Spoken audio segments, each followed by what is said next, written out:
Bonjour Fabrice. Est-ce que tu pourrais te présenter et me dire un petit peu qui tu es? Je suis Hélène Janico, je suis directrice du pôle Fashion Insight chez Kantar. Je suis chez Kantar depuis une quinzaine d'années, donc j'ai vraiment développé une expertise sur ce marché et j'accompagne du coup depuis une quinzaine d'années les marques, les distributeurs dans leur stratégie. Et donc depuis maintenant à peu près un an, je développe aussi toute la partie knowledge et développement d'insight pour vraiment augmenter la culture du secteur de manière assez large et avec le contact notamment avec les journalistes. Parfait. Kantar, c'est quoi exactement?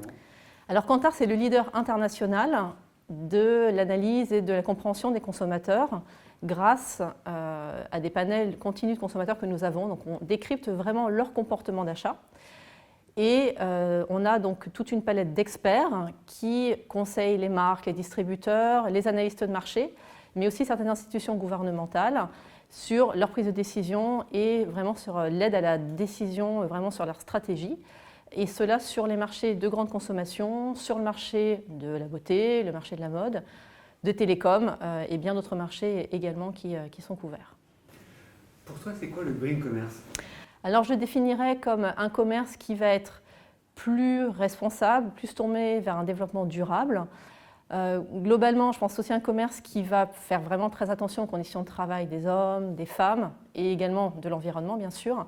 Donc avec cette volonté de réduire les déchets, réduire les plastiques, réduire l'empreinte carbone. Et je pense aussi que c'est un modèle, enfin un commerce plutôt qui est repensé pour aller vers moins de surproduction, ce qui caractérise quand même beaucoup le marché de la mode. Repenser les méthodes de fabrication. Et derrière ça, je pense aussi que sur le marché de la mode, donc cette mode circulaire qu'on peut imaginer demain, c'est travailler aussi sur les matières, travailler vraiment sur la durée de vie du produit.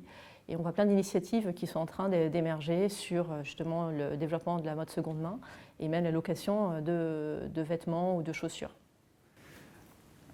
Alors, on va se voir en mois de novembre pour Green Commerce. Oui. Tu vas nous parler de quoi à ce moment-là? Donc, je vais parler des consommateurs, bien évidemment, et je vais développer notamment l'impact de la crise sanitaire sur leur rapport à la mode, étant donné que le marché de la mode, à la base, est quand même un marché de plaisir, de désir, mais par contre non essentiel. Et donc là, l'idée, c'est vraiment de développer quels sont les changements d'habitude de consommation qui sont intervenus post-confinement, comprendre quels sont désormais les critères de choix quand on achète des vêtements, quand on achète des chaussures, et puis aussi, bien évidemment, les attentes que peuvent avoir les consommateurs sur tout ce qui est RSE, une mode plus responsable, et on focusera notamment sur l'achat de seconde main qui suscite un engouement de plus en plus fort des Français.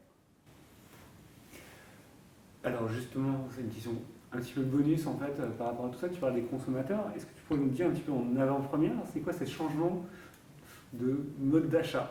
Qu'est-ce qui s'est passé en fait avec ce confinement? Alors la mauvaise nouvelle pour le secteur, c'est qu'il y a vraiment une volonté de déconsommer. Et le marché du textile est vraiment du coup mis en porte-à-faux par rapport à d'autres postes de dépenses.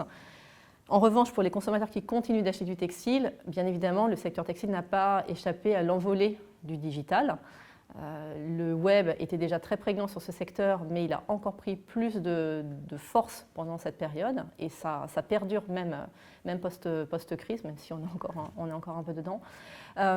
Et puis après, ce qui a changé, c'est qu'il y a quand même un glissement dans les critères de choix. On sent vraiment une attente plus forte, tout ce qui touche aux attentes RSE, même si ça ne reste pas les premiers critères, mais on sent vraiment une inflexion dans ces tendances.